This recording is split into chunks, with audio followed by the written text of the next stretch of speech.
Alhamdulillah, sudah la ilaha illallah wa la syarikalah. Asyhadu anna Muhammadan abduhu wa rasuluh. Allahumma sholli ala Muhammad wa ala ali Muhammad. Qala Allah Ta'ala fil Qur'anil Karim, a'udzu billahi minasyaitonir rajim. Alif lam mim.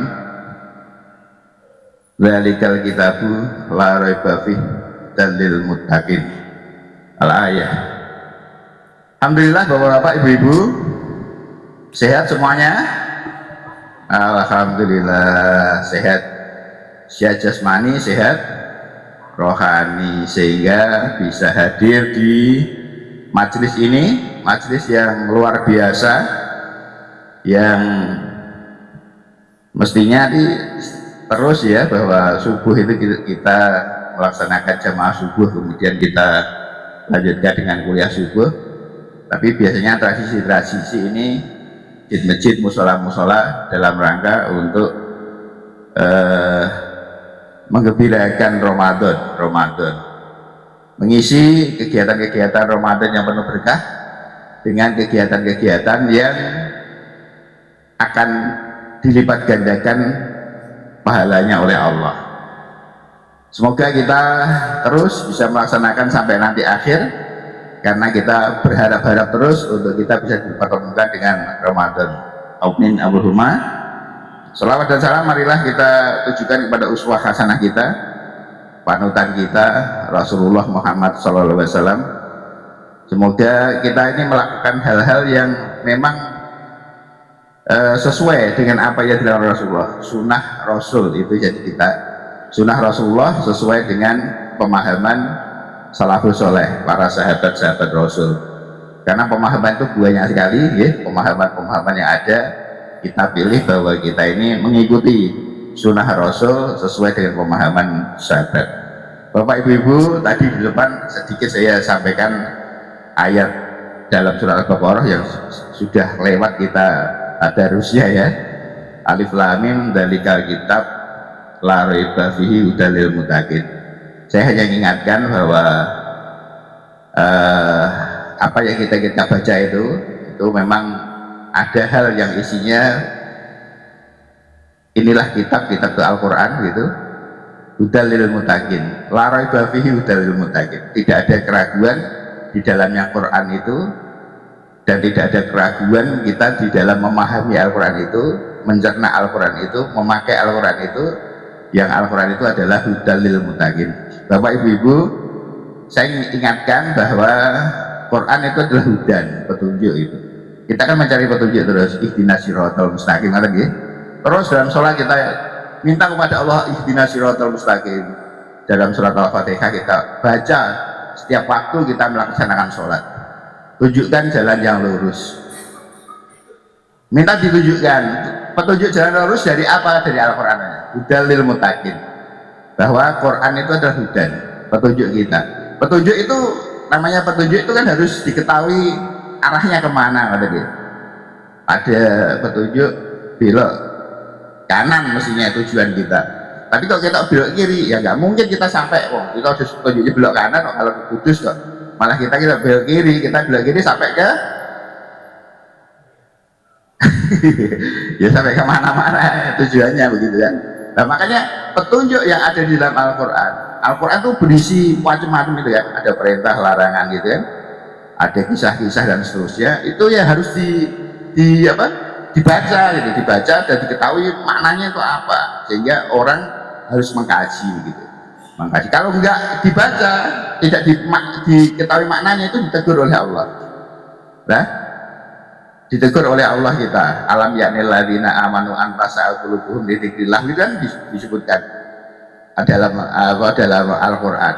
Aku kowe wis ora duwe wektu kowe maca Quran gitu, berzikir kepada Allah, ditegur oleh Allah, maka kita baca kemana, sehingga kita tahu petunjuk-petunjuknya.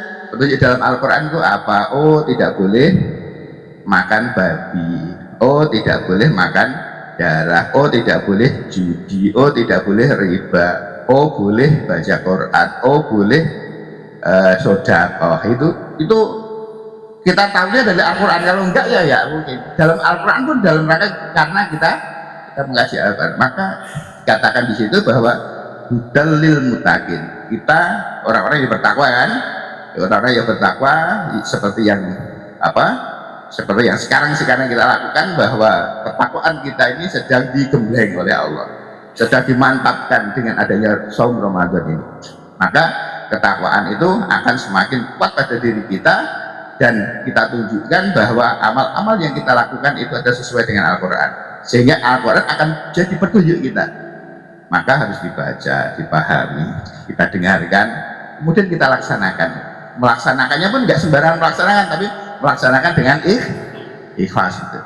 Karena kalau tidak melaksanakan dengan ikhlas, nanti ya tidak ikhlas apa?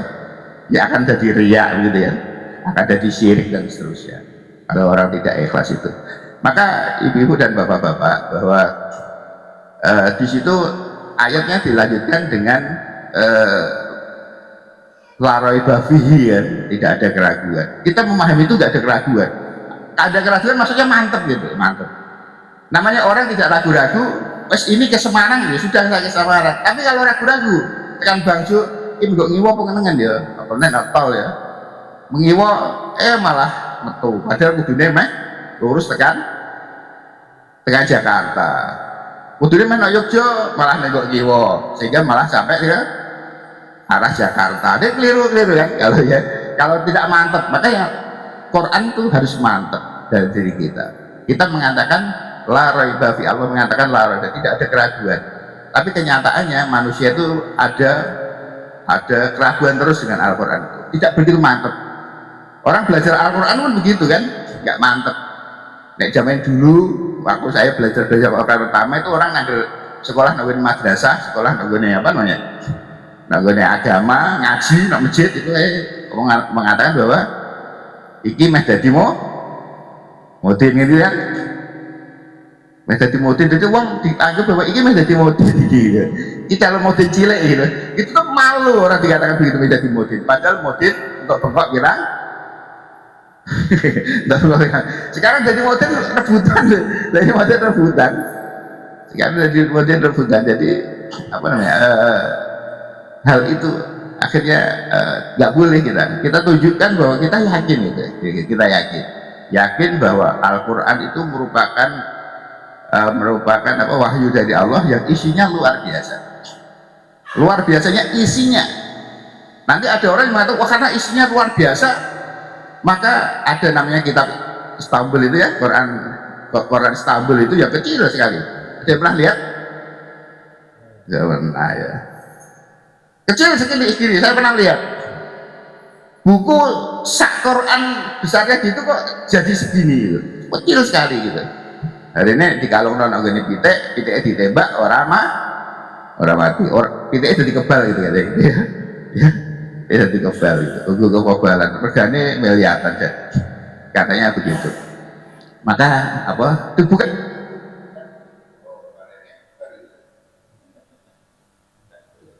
resepnya dikom, aku tak resep, dokter itu wacornya apa gak jelas juga ya. Tidak dibelikan obat untuk diminum padahal dia sakit, tapi obat resep itu dimasukkan ke dalam ya mbah teh, mbah banyu putih gitu, kemudian air putihnya diminum. Lah mbah mari mbah gak mari dari Allah, tapi itu jalan dan tidak dicontohkan oleh Rasul gitu. Rasul ya kalau berobat ya sudah obat-obat yang memang ada alamnya itu masuk gitu. Jadi unsur-unsur alamnya itu masuk. Memang betul begitu, bukan kok resepnya bukan kok Al-Qur'annya dimasukkan ke dalam air, bukan kok Al-Qur'annya dikalungke ben ora kesambet, ben bisa kebal dan seterusnya, tapi memang semuanya itu harus dibaca sehingga menjadi petunjuk gitu. Dan jangan ragu-ragu, nggak boleh ragu-ragu. Kalau kita ragu-ragu ya itu tadi, mau belajar tapi menjadi nggak jadi. Dan alhamdulillah bahwa ibu-ibu di suasana Ramadan itu kita mendengarkan itu terus, kita melaksanakan itu terus, bahwa kita sudah pataman terus usuli nongkone ora rumah usesi nang pojok kono iku nek ambruk mbah arti jaga itu saya ini terus ambil usuli ambil usesi terus sing kono temboke sapa di saya jadi terus ya. Maksudnya ben ora ben orang ngantuk, nek ngantuk dari senden terus turu ya wis ya. Demikian juga dengan bapak-bapak yang lain itu mengembangkan itu terus Quran dibaca terus semoga dibaca dengan artinya dan kita bisa mengambil petunjuk dari Al-Quran itu. Saya kira semuanya ustadz-ustadz semuanya penceramah itu mengajak untuk itu terus untuk kita Ramadan ini jerempeng gitu, jerempeng semoga tidak jerempeng dalam hal bacaan saja tapi bagian makna ya dengan penjelasan ini semoga betul-betul Al-Quran itu bisa menjadi petunjuk kita dan kita bersemangat untuk berzikir kepada Allah, semangat untuk membaca Quran, semangat untuk bersedekah. Jadi semuanya ya, kemudian kalau kita sholat ini kemudian sampai ke terbit nanti kita sholat suruh sambil membaca Al-Quran sambil berzikir, wah luar biasa pahalanya kita terima saat ini. Saya itu jadi kebiasaan kita setelah Ramadan itu akan menjadi mantap bagi kita. Setelah kita Idul Fitri dilanjutkan dengan amal-amal yang lain pada bulan Syawal. Itu Bapak Ibu semoga bermanfaat dan Allah memberikan kekuatan pada kita untuk kita terus membiasakan diri sehingga menjadi karakter bagi kita bahwa karakter orang-orang yang membaca Quran, orang-orang yang berpuasa itu adalah semakin meningkat takwa sehingga haqqatul qati gitu kan, takwa haqqatul qati sehingga takwa dengan sebenar-benarnya takwa. Karena takwa dengan sebenar-benarnya takwa maka wala tamutunna illa wa antum muslim, sehingga dia mencapai pada kematian itu masih dalam keadaan takwa. Karena bahaya kan karena suatu masa orang itu bisa takwa kemudian mau meninggal malah jadi kafir, ataupun orang-orang kafir ketika meninggal menjadi takwa, uangnya yang banyak kemudian diinfakkan, dia wakafkan di sekolah, kemudian dia rajin ke masjid dan seterusnya. Demikian yang bisa saya sampaikan, semoga bermanfaat. Maaf kalau ada kesalahan. Assalamualaikum warahmatullahi wabarakatuh.